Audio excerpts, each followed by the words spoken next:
My question, I'd like to refer to what President Kennedy said, that if a free society cannot help the many who are poor, it cannot save the few who are rich. And to say that, well, we are a government of the people, and when there is a large sector of the people who are hurting, perhaps it is the responsibility of this government of the people to help out. Well, my question is regarding how free are the poor, how free are the unemployed, and how free are those people who are disadvantaged? Right. And so in reference to that, right, what is government's role? First of all, the government doesn't have any responsibility. People have responsibility. This building doesn't have responsibility. You and I have responsibility. People have responsibility. Secondly, the question is, how can we as people exercise our responsibility toward our fellow man most effectively? That's the problem. So far as poverty is concerned, there has never in history been a more effective machine for eliminating poverty than the free enterprise system and the free market. The period in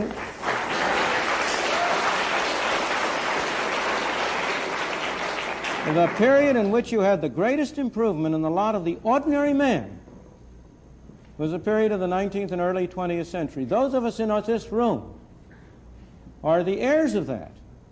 We benefited from the way in which our parents and our grandparents were able to come here. And by virtue of the freedom that was offered to them, were able to make a better life for themselves and them and us. But next, if you look at the real problems of poverty and denial of freedom to people in this country, almost every single one of them is a result of government action and would be eliminated if you eliminated the bad government failures. Let me be precise and specific.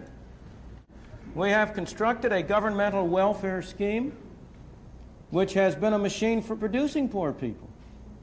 We have induced people to come under control of welfare. I'm not blaming the people, don't misunderstand me. It's our fault for constructing so perverse and so ill-shaped a monster as the whole set of welfare programs we have, under which we encourage people, families to break up, we encourage people to move from one part of the country and come to another, under which we have, in effect, made many people poor. And yet, when all this is said and done, have I ever been where? Welfare or poor. I have, sir. Of course, more so than most of the people in this room.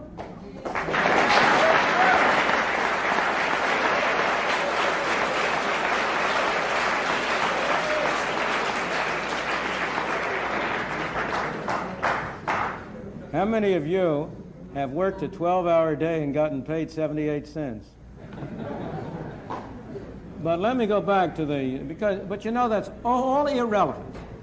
Is there one of you who is going to say that you don't want a doctor to treat you for cancer unless he himself has had cancer?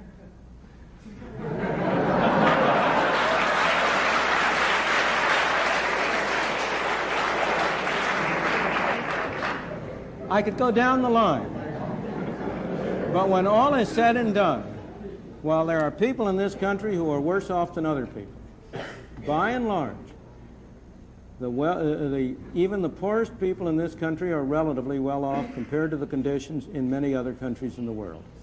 What we take as our standard of poverty, is above the average income of all of the people in the Soviet Union, let alone of the people in India or China or in other countries. Now, that doesn't mean we should be satisfied with it. We are a wealthier country and we've been more productive. And we should set higher standards by ourselves. But by the same token, we ought to have a sense of proportion. And we ought to recognize both the source and the problem. You say that you believe many people in America believe in your definition of freedom from coercion. And I might agree with you, but I also believe that many people in America believe in a different kind of freedom, and that is freedom to well-being, a certain level of standards, fair housing at a good price, education, etc. The other thing I want to say is that the system has built into it the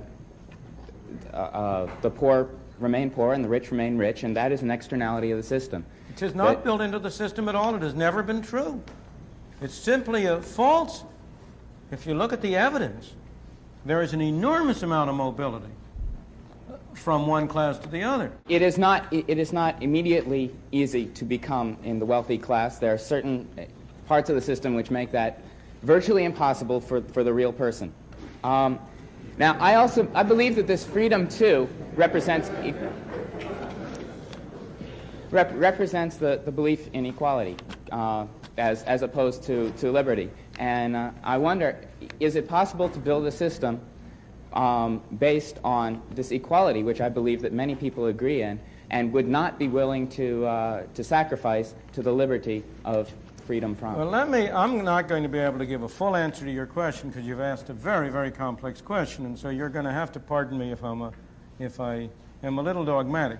But I only want to suggest that the statements I'm making are not without some thought and reason behind them. In my opinion, a society that aims for equality before liberty will end up with neither equality nor liberty.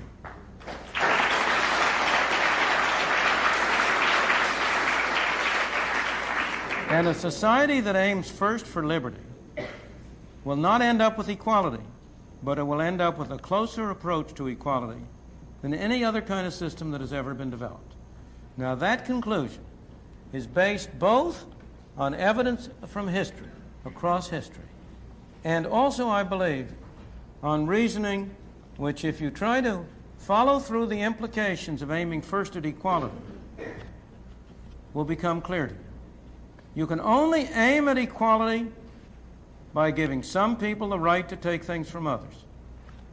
And what ultimately happens when you aim at equality is that A and B decide what C shall do for D. Except that they take a little bit of a commission off on the way.